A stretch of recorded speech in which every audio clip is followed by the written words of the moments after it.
ngayon po, ito po yung nakikita natin guys sa labas. Sobrang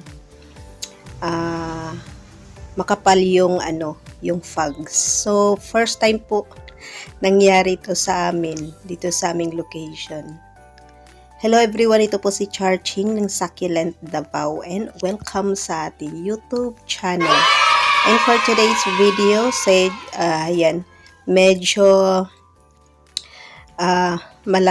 wala tayong boses ngayon kasi ayan guys, malamig yung weather, sobrang lamig po ngayon. And then ayan yung fogs, so kanina po ay talagang hindi po makita yung paligid dahil sa kapal po ng fog. So ito po ay first time na nangyari dito sa aming area. So yan, puntahan po natin guys yung aking mga halaman dito sa likuran po ng aming bahay. So yan po yung ating mga plants dito, mga bougainvillea.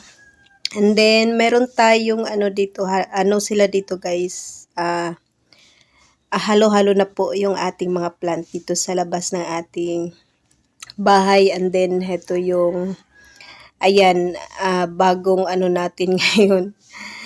So yan guys yung kaganapan dito sa ating location. Yan, medyo na siya, manipis na yung fogs. So kanina guys ay sobrang kapal po ng hamog dito sa natin area. So hindi po ako lumabas kasi masama po yung pakiramdam natin. Ayan, kumuha lang tayo ng konting video lang para makita nyo. And then yung ating mga plant guys, so heto sila after ng 4 na araw mahigit na babad sa ulan. Ayan sila, akala ko nasira na yung mga natin, mga plants. Pero meron pa naman okay, yung mga succulent natin. Meron na nalusaw dun sa itaas ng ating vertical wall. Ayan yung ating mga hanging plants. Ayan sila guys, sobrang ganda. Okay naman po sila, pero meron pa rin pong nalusaw konti. Ayan. At yung ating purple delight, sobrang ganda na guys. Ayan yung pinaparami natin dito sa ating munting garden. Pero yung sa taas talaga ng ating vertical wall, may talaga, may nasira na succulent. So yung ating mga cactus guys ay okay naman po. Ayan yung ating Holly, ayan, ang dami niyang buto. So, happy si Holly pag malamig ang panahon and then maulan. Ayan guys, yung ating mga plant dito sa labas. Ayan sila. So, medyo, ayan, mahamog talaga guys. Ayan, kanina talagang sobrang kapal po ng fogs. Ayan, ang ating mga iba't ibang cactus dito na side, second flat. Ayan, sobrang talaga kanina talagang sobrang kapal po ng hamog, hindi na makita yung daan. Kaya nag-declare po ng walang pasok ang buong Davao. Kasi sobrang delikado po guys ng hamog. Pag nasa nasa kalsada, hindi nyo makikita yung mga dumadaan na mga sasakyan. So yan, at nag-declare po ng walang pasok yung mga bata ngayon. So heto, at nakapag tayo sa ating mga halaman, nabisita natin sila. So yan yung ating mga euphorbia guys, sobrang lalago. And then yung ating butterflies, ayan, kumustahin natin sila, yung ating mga butterflies dito. Ayan sila guys. And then, ayan merong bagong uod naman. Bagong butterfly yan guys. So, yung iba dito ay nakalipad na. Yan, gumalaw siya. Ang ganda niya. Ayan, meron pa isa guys, ayan. Heto yung gusto ko dito sa ating kalamansi. Ayan, naubos na talaga guys. So, kailangan na naman to magkadahon para di sila mawala dito.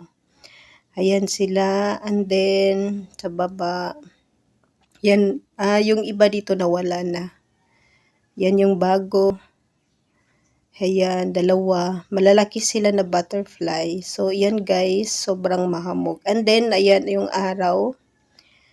Kung medyo yung mainit talaga, mga ilang araw. Walang araw dito. Sobrang lamig na. And then, maulan. So, yan. Walang katao-tao kasi walang klase ngayon, and then walang mga sasakyan na lumabas. Ayan, yung ating mga plants. Ayan, happy naman sila pero hindi lahat happy. Ayan yung ating isang guys, bisita. So, meron din tayong mga dito, tipaklong. Ayan yung tipaklong dito. Matagal na siya dito guys, na nakatira dito sa mga halaman natin. Maliit pa yan nandin hanggang sa lumaki siya ng lumaki. Ayan, dyan siya. Yan yung ating mga sansevierias. Ayan sila. And then merong, ayan, nagdilaw na siya yung ating cactus. And then meron ding nasira. Sa sobrang, lamig, maulan. And then yung ating euphorbia guys, malalago. Ayan, sobrang ganda nila. And then, siguro pag meron ng araw, mag-propagate ako ng ating mga euphorbia and then yung crested euphorbia natin. Yung ating mga cactus, ayan, okay naman sila dito. And then yung ating hawortias.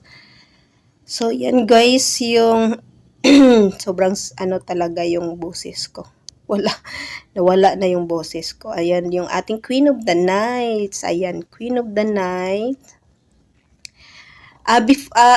Yung first flower nito guys, hindi nagtuloy kasi maulan. Nabasa siya ng ulan, so hindi siya nagtuloy. Sayang. Then, yung ating Christmas tree. Ayan. Ito yung ating Christmas tree guys. Kailangan ko na siyang i-trim konti. And then, yung ating caladium. Yan. Akala ko wala na to. Yan, lumabas siya. Kasi kinuha ko na yung bulb. Ayan yung isa nasa pot. Yung isa nasa baba. So, tanggalin ko yan. And then, yung ating rose. Wala na. Dead na. Ayan. Yung isa nating rose. Yung native rose natin namatay na guys. So, yung ating mga dito. Ornamental plants. So, yan, basang-basa. And then, yung isa kong yung rose, okay naman. And then, heto guys, yung ating pinaparami na cactus. Mammillaria. Ayan, yung ating mga cactus dito. So, dito naman po sa vertical wall, hindi sila masyadong mabasa kasi naka-block yung iba. So, yung ating variegated moringa, ayan. Pangit na yung form niya. Hindi na, Christmas tree. So, yan sila dito, guys. Yung ating mga plant. Heto yung ating, euphorbia. Isang euphorbia dito. Gusto ko siya i-graft. Yan, try natin siyang i-graft. So, yan, guys, yung bagong looks ng ating mga halaman dito sa ating front yard. After ng 5 araw na sunod-sunod yung ulan, wala pang araw guys, actually hanggang ngayon 1 week na. Ayan, and then ang kapal ng fogs, sobrang lamig, so yung ating mga plant ay basang-basa. So yan sila guys, yung ating mga hanging plant sa itaas. So, yan po yung update dito sa ating munting garden. And that's for today, guys. Maraming salamat po sa inyong panunod dito sa ating YouTube channel. Thanks for watching.